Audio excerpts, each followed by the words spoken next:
Bwana, hii ni taarifa kutoka Bodi ya Ligi Kuu Tanzania Bara na mimi nataka nikusomee kama ifuatavyo. Kamati ya usimamizi wa ligi ya Bodi ya Ligi Kuu Tanzania TPLB katika kikao chake cha Juni 16 mwaka 2026 ilipitia mwenendo wa matukio mbalimbali ya ligi ya kufanya maamuzi yafuatayo. Ligi kuu ya NBC, mechi kati ya Mbeya City na Mtibwa Sugar. Klabu ya Mtibwa Sugar imetozwa faini ya milioni 5 kwa kosa la wachezaji na baadhi ya viongozi wa benchi la ufundi kuonekana wakifanya kitendo kinachoashiria imani za kishirikina kuelekea kwenye mchezo tajwa hapo juu.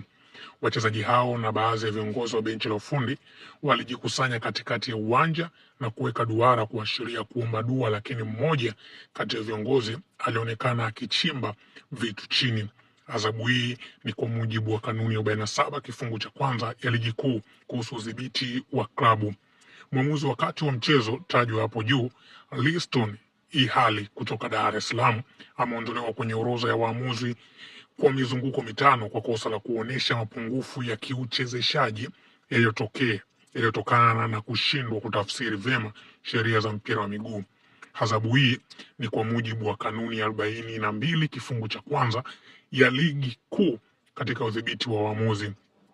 Mechi namba 205 Mashujaa Football Club dhidi ya Young Africans. Shabiki wa klabu ya Young Africans aliyetambulika kwa jina la Said Sulemani Hali amefungiwa kuingia uwanjani kwa kipindi cha miezi 12 kwa kosa la kuingia kwenye eneo la kuchezea siku moja kabla ya mchezo baada ya Young Africans kumaliza mazoezi yao ya mwisho na kumwaga vitu vyenye asili ya kimiminika na udongo kutoka goli la kusini kuelekea katikati ya uwanja, kitendo kilichotafsiriwa kama imani za kishirikina. Adhabu hii ni kwa mujibu wa kanuni ya 47 kifungu cha pili ya ligi kuu ya udhibiti kwa klabu.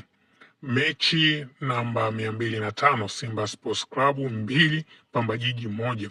Mwamuzi wa kati Ans Mabena kutoka Tanga na mwamuzi msaidizi nambari 1 Frank Komba wa mchezo tajwa hapo juu wameondolewa kwenye orodha ya waamuzi kwa mizunguko 5 kwa makosa ya kuonyesha mapungufu ya kiuchezeshaji yaliyotokana na kushindwa kutafsiri vyema sheria za mpira wa miguu. Adhabu hii ni kwa mujibu wa kanuni ya 42 kifungu cha kwanza cha ligi kuu ya NBC Tanzania Bara. Lakini pia klabu ya Simba imetozwa faini ya shilingi milioni 10 kwa kosa la mashabiki wake kumwagia maji mwamuzi msaidizi nambari 1 wakipinga maamuzi ya mwamuzi huyo mara baada ya kuonyesha kibendera kuashiria mchezaji wa Simba kuotea.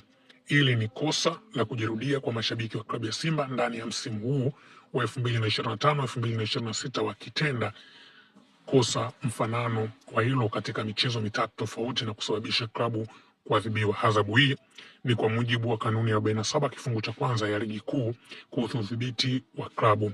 Klabu ya Pamba Jiji imetozwa faini ya shilingi 500,000 kwa kosa la wachezaji wake 6 kuonyeshwa kadi za njano. Adhabu hii ni kwa mujibu wa kanuni ya 47 kifungu cha 10 kwa udhibiti wa klabu. Hayo ndiyo yanayojiri huko kunako adhabu za ligi kuu ya NBC Tanzania Bara. Hii ni Bongo News. Usisahau kusubscribe, kushare, kulike pamoja na kucomment.